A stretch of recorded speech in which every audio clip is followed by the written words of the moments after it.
నమస్తే, నేను మీ ప్రశాంత్.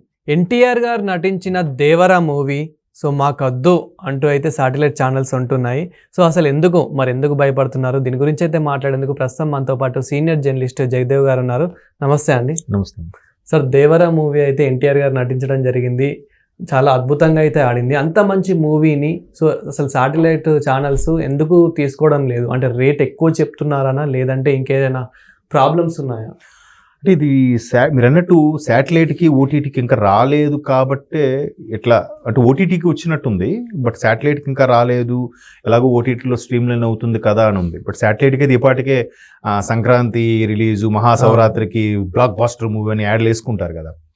అంటే ఒకప్పుడు ఎలా ఉండేదంటే సిస్టమ్, సినిమా రిలీజ్కి ముందే ఈ సినిమా ఎంత హిట్ అవుద్ది, హీరో ఎవరు, దర్శకుడు, కాంబో ఏంటి, దాని ప్రకారము ఏ హీరోకి అదే ఏ ఛానల్కి ఎంత అమ్ముకోవచ్చు అన్నట్టు ఉండేది. తర్వాత ఏమైందంటే హిట్ బట్టి మార్కెట్ బట్టి అమ్ముకోవడం స్టార్ట్ చేశారు. సో ఇప్పుడు అది ఎంత మార్కెట్ చేస్తుందో దాని ప్రకారం అమ్ముకుంటున్నారు. అమ్మడానికి కూడా కొంత రీజన్ ఉండేది. వాళ్ళు కూడా కొనుక్కోవాలంటే దాని మీద వచ్చే యాడ్స్ రెవెన్యూయే. ఏ శాటిలైట్ కానీ ఓటీటీ కానీ ఎవరికి కూడా యాడ్స్ తప్ప the one and only income source యాడ్సే, యాడ్ రెవెన్యూ. సో ఆల్రెడీ ఓటీటీలో వచ్చేసింది, థియేటర్లో చూశారు. ఇవాళ రేపు ఓటీటీ అంటే ఒక ఓటీటీ ప్లాట్ఫామ్ తీసుకుంటే ఒకేసారి అదే పాస్వర్డ్ అనేది 3-4 అంటే తెలిసిన చుట్టాల బంధువులు 10 మంది చూసేస్తున్నారు. 10 మంది ఇళ్లలో అనేది 10 మంది ఇళ్లలో 10x10 వేసుకుని 100 మంది అక్కడే చూసేస్తున్నారు. బట్ ఓటీటీ ద్వారా ఎంతవరకు రీచ్ అవుతుందనేది తెలియదు. బట్ అందరూ చూసేయడం అయితే అయిపోతుంది కదా టీవీలో.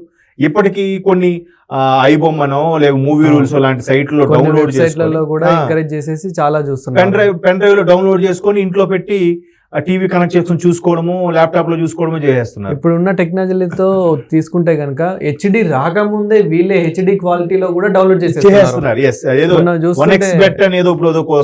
చూపించాడు తండల్ మూవీ చూసుకుంటే అది రిలీజ్ రోజే అది చాలా దారుణం.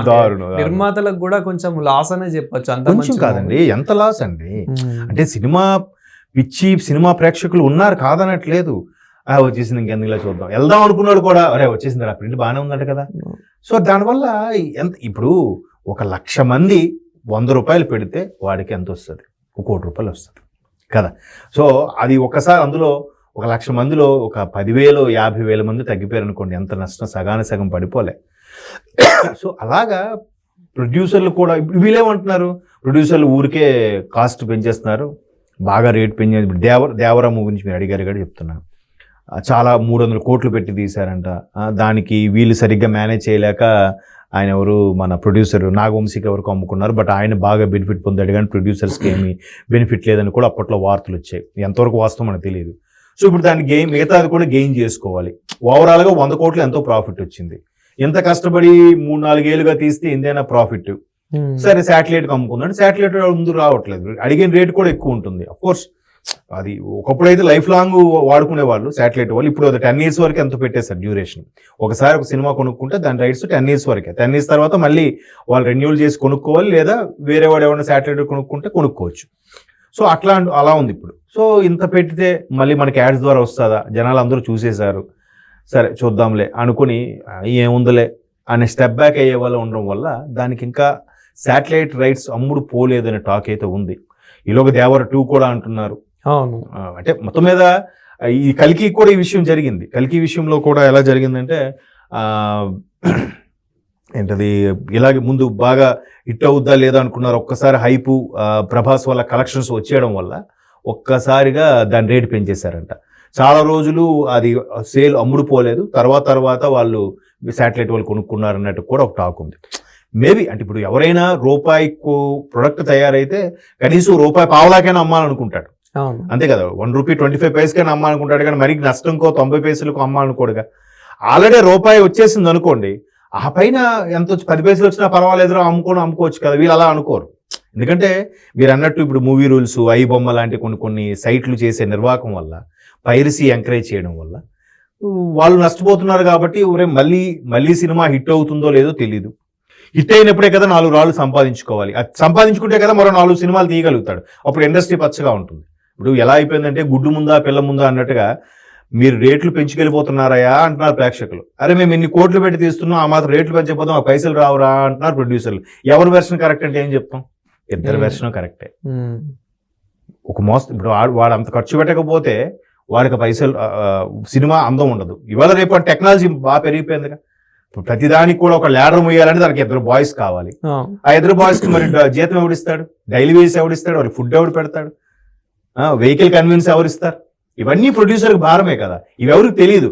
ఒక సినిమా ఒక ప్రోడక్ట్ రావాలంటే ఎంతమంది కష్టపడాలో, ఎన్ని వందల మంది కష్టపడాలో, ఎంతమంది ప్రత్యక్షంగా పరోక్షంగా చాలా మంది పనిచేస్తారు దాని మీద. సో అలాగ ప్రొడ్యూసర్ అనేవాడు పచ్చగా ఉంటేనే నెక్స్ట్ ఇప్పుడు శాటిలైట్ ఛానల్స్ కూడా సీరియల్స్ సినిమాలు తప్పితే శాటిలైట్ ఛానల్ దేనికి చూడాలి మనం? ఆడవాళ్ళందరూ శాటిలైట్ తప్పితే వీకెండ్ వచ్చేసరికి సినిమాలకు సంబంధించిన ప్రోగ్రాములు, సినిమాల మీద సెటర్లు వేసుకునే ప్రోగ్రాములు, సినిమాలకి ప్యారడీగా చేసే ప్రోగ్రామ్సే తప్ప ఇంకేమున్నాయి చెప్పండి. సో అటువంటి సినిమాయే చచ్చిపోతే వీళ్ళందరికీ మరి భృతి ఎలా దొరుకుతుంది? ఈ శాటిలైట్ వాళ్ళకి కూడా భృతి ఎలా దొరుకుతుంది చెప్పండి? అవునా కదా? అది ఆలోచించాలి. బట్ ఎవరి వెర్షన్ వాళ్ళది. నేను ఇక్కడ ఒకళ్ళనే హైప్ చేసి ఇంకోళ్ళు తక్కువ పట్టే ఉద్దేశం కాదు. ఒక్కొక్క సందర్భం బట్టి ఇది ఆల్రెడీ చూసేశారు కదా. దేవరా ఎట్లా అంటే మిక్స్డ్ టాక్ వచ్చింది. ఒక సూపర్ అన్నా కూడా పర్వాలేదురా అనిపించే సినిమా కదా, అబ్బా సూపర్ బ్లాక్ బాస్టర్ సినిమా అయితే కాదు, హిట్ సినిమాయే అంతే. సో ఆల్రెడీ చూసేశారు కదా, మనం కొనుక్కుంటే ఏమొస్తుందిలే మనకి అనుకున్న వాళ్ళు కూడా ఉండొచ్చు. మేబీ అలా కాకపోయినా వేరే రీజన్స్ కూడా ఉండొచ్చు. కానీ పుష్ప మూవీ చూసుకున్నట్లయితే కనుక పుష్ప 2 రిలీజ్ కాకముందే ప్రీమియర్ బిజినెస్ 1000 కోట్లు కొట్టేసింది. అన్ని ఛానల్ వాళ్ళు కొనేసారు, ఓటీటీ వాళ్ళు కొనేసారు. అంటే అది ఇప్పుడు ఒక్కొక్కరు ఒక మార్కెటింగ్ స్టైల్ ఉంటుందండి, ప్రొడ్యూసర్ స్టైల్. ఇప్పుడు ఆర్జీవి గారు ఉన్నారు, రామ్ గోపాల్ వర్మ గారు, అతను తీసేది సింపుల్గా తీస్తాడు, పెద్దగా భారీ ఖర్చు పెట్టాడు. బట్ ఆయన చేసే పబ్లిసిటీ ఎలా ఉంటుంది? ఆయన పబ్లిసిటీ ఎవరికైనా వచ్చా? మార్కెటింగ్ ఎవరికి రాదు. సోషల్ మీడియాని ఒకేసారి తిప్పేసుకుంటాడు ఆయన వైపు కదా. మరి అదే టాలెంట్ అది. ఇప్పుడు రాజమౌళి గారు ఉన్నారు, ఆయన సినిమాకి ఎంత కష్టపడతాడో ప్రమోషన్స్ కూడా అంతే కష్టపడతాడు కదా. ఇప్పుడు అనిల్ రావిపూడి గారు ఉన్నారు, మరి ఎంత చక్కగా ప్రమోషన్స్ చేసాడు ఆయన.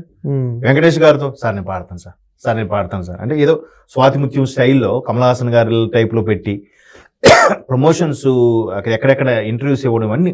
అంటే దర్శకుడు అనేవాడు ప్రొడ్యూసర్ ఇద్దరు వైఫ్ అండ్ హస్బెండ్ లా కలిసి పనిచేస్తేనే సినిమా ప్రమోషన్స్ అవుతాయి. కొన్ని సినిమాలు ఎంత బాగున్నా సరైన ప్రమోషన్స్ లేకపోయినా పోయిన సందర్భాలు చాలా ఉన్నాయి. గతంలో అలా కొన్ని సినిమాలు ఉన్నాయి, పేర్లు అనవసరం. ఇప్పుడు అదుర్ సినిమా ఉంది తీసుకోండి, సూపర్ హిట్స్. ఇప్పటికీ మన టీవీలో వస్తే కామెడీకి చూస్తాం.